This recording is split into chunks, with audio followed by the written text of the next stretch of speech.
Hey, good morning everybody. The Pond Professor here. I'm coming to you from the Toronto Zoo.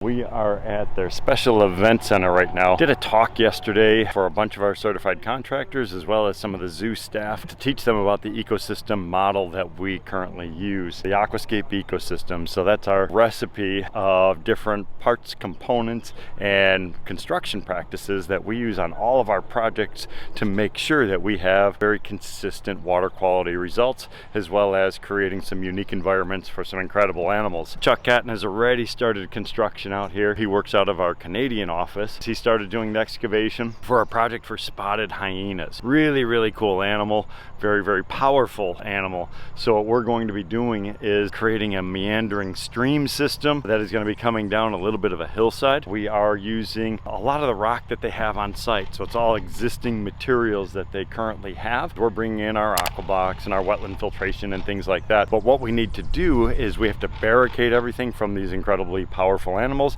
as well as have the necessary filtration, because what they like to do, according to the trainers, they will take some of their food and they will bury it, or they will put it down inside of the water. They will also defecate inside of the water as well, which increases obviously all types of pathogens and bacteria, as well as nutrient loads that could cause potential problems for the water feature. We oversized our wetland filtration system to handle the waste. We also have a large reservoir down on the bottom using our AquaBlox, so we have a good reservoir of water to work with, as well as the pumping system. What I like about that is it's going to protect all the pumps and the mechanicals and things like that from those animals. I guarantee we're probably going to have to come up with some unique strategy to protect the pump vaults. We will also be using our concrete cloth. That's going to create a rock hard barrier. We're going to then cover it up with our heavy fabric, and then we're going to use all types of larger river stone, cobblestones, and boulders and things like that to create a good protective barrier while creating the desired aesthetic effects. It's a lot of stuff that's going to be happening. We are waiting for a safety meeting, so we do have some of the zoo staff coming over to give us safety instructions on what we can and can't do while we're going to be working here for the next couple days. Stay tuned. This is going to be a cool project.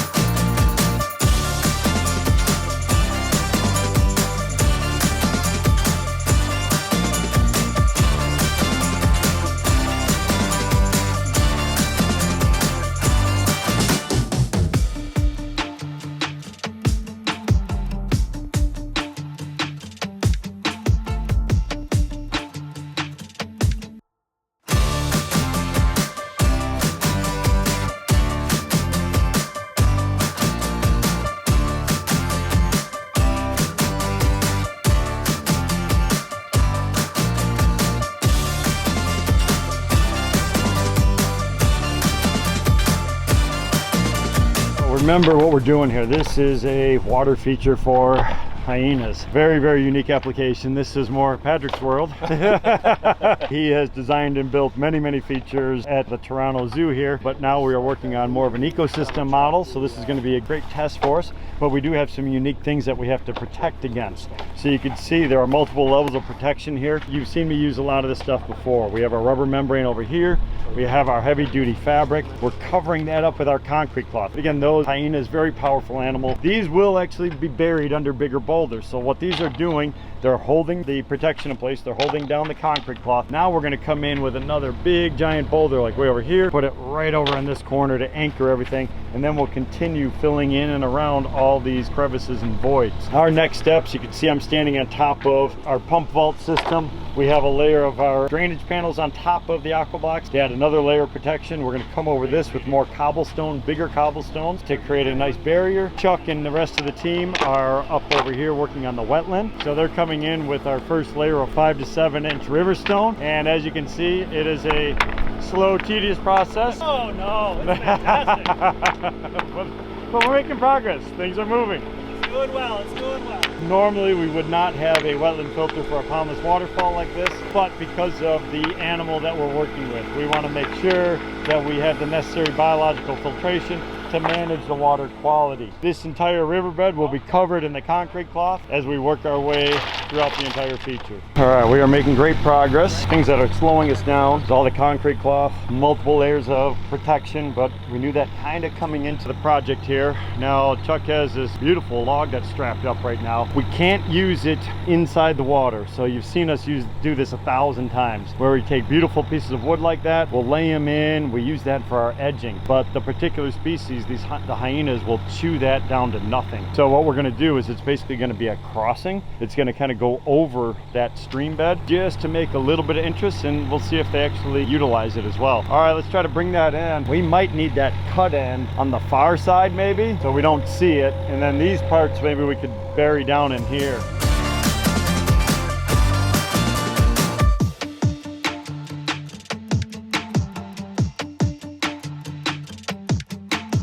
All right, it is day 2, hyena project build, the Toronto Zoo. Let's go check out some of the guys, see what they're up to. Finishing up this lower section. Here we have Joey Azzarello. All right, so what are you working on down here? The reservoir for this pond, this waterfall, all buttoned up here, finishing up some rockery. We're getting some cobble in this bottom area to hide all these AquaBlox and the flow cells. We're getting those all covered up. We're making it look pretty. We got some concrete cloth going on along the edges of the liner here to protect it. Because of the hyenas, they like to claw and dig and scratch and chew on things. You knock it off!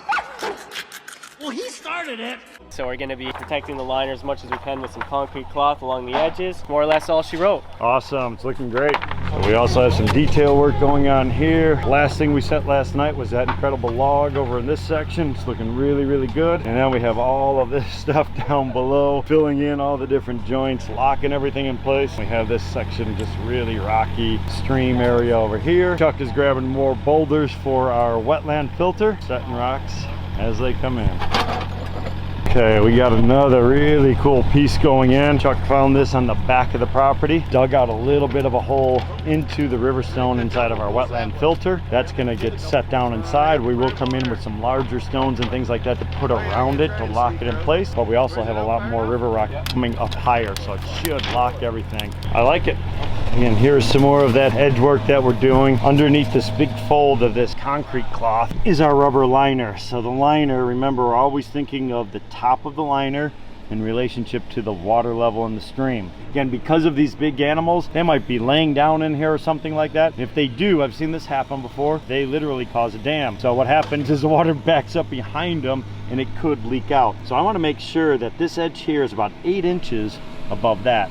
Again, a little bit different than normal. In a backyard situation, I'd probably be more like 4 to 6 inches. So I'm going to be 8 inches up to 12 inches higher than that stone, just to ensure that we don't have any issues. Next step is coming in, barricading everything with more boulders. You can see right here, we have a little bit of a loose edge. This guy right here, so that has to be completely covered because these hyenas, they're scratching around, searching, and all of a sudden something like that pops up. They're gonna grab it and they are just gonna start peeling. And if they do that, they're gonna expose all of this stuff. So we wanna get a boulder to anchor down those corners. Then we're gonna come in here with more of that large river rock to lock everything in position, and then backfill of soil over this entire space. All right, the chaos continues. A lot of stuff happening at once. We're gonna try to start doing the plumbing now. Pumps have been installed right down inside of here. Pretty simple concept. Check valve, pump goes all the way to the bottom. We have discharges coming out. There's a fake rock cover. We're gonna go over this entire setup. We're trying to get soil blended out over here. We gotta fit that little step system in over here. We're trying to make just access for maintenance personnel coming in and out. Love the big logs. You know I'm a fan of all that stuff. Looks phenomenal. The only difference with this particular project, we couldn't use the log as structural elements along the perimeter, and that's because the hyenas are going to chew on this. So these are considered chew toys. This is disposable material, so it's just more of an accent. Hope they might be using it. They might walk around on top of it. Over here on the top, we have a little bit of a challenge having to dig out some of the river rock down here on the bottom, and that's because the lining is a little bit short. We need to pull that up a little bit. That's going to give us a little bit more room to pull it up. Thankfully, we do have a lot of extra space over here, so it's just a matter of unfortunate manual labor to pull all that stuff out of there. Some of the things that we've had to do that are unique here, we're wrapping the entire edge in this concrete cloth. Patrick is going around right now and he is doing all the little chinking work, just locking everything in place.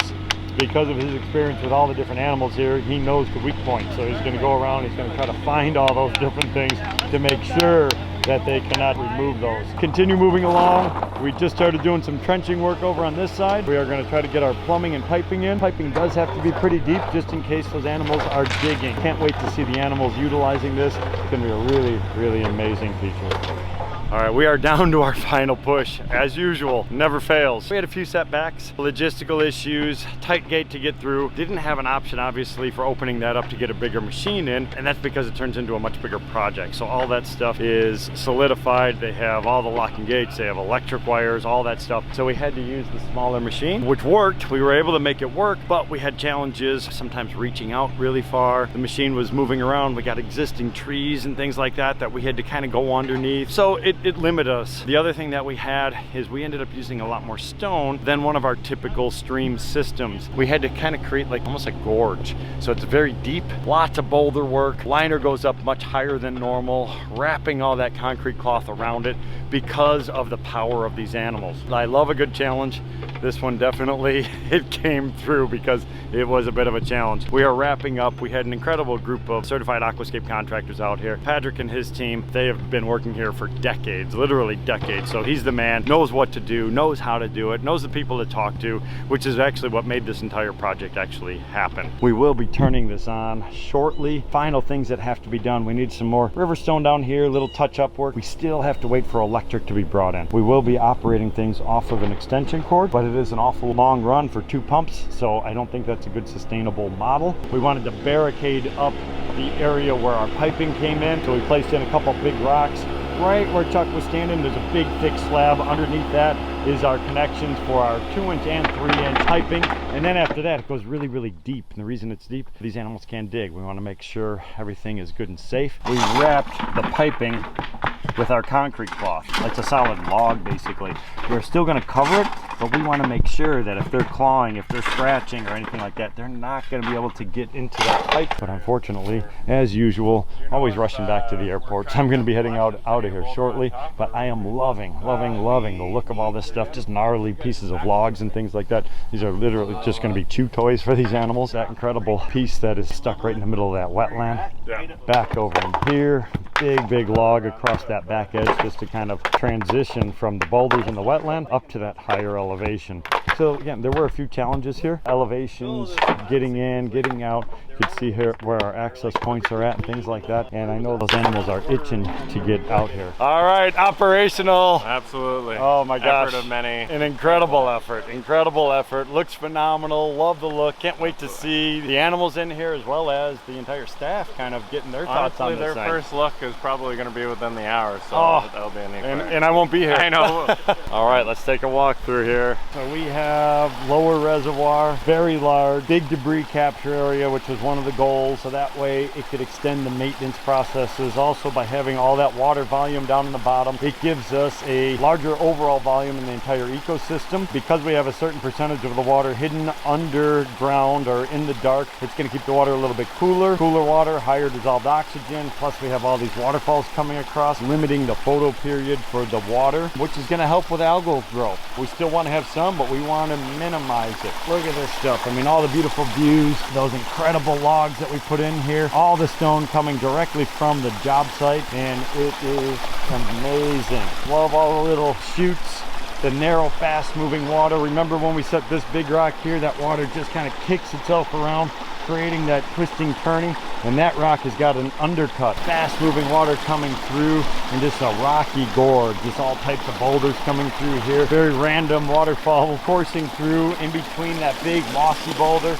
Chuck was eyeing that thing up from the very beginning, so I think it was a perfect piece for right there. Little secondary fall coming through here. Majority of the water coming out that main section, and then we have our wetland. You can still see, I don't even want to show you this corner. We still have to finish up that back edge over there. Big log over here in the back. Plenty of lining and everything over in this back section. beautiful tree coming out of that main section there. Just all adds to the ambiance and overall aesthetics of the project. They are going to be coming in very, very shortly to seed everything. So once it's seeded, you can see all the grass in here. Actually, the hyenas don't seem to bother that, so that'll be good for us. So once this is seeded, that grass, it's early spring still, so that should really take off. Everybody's down over at the bottom here just checking everything out. I wish I had more time to stay here, as well as check out some of the other incredible projects right here, Toronto Zoo. Looking forward to the next one.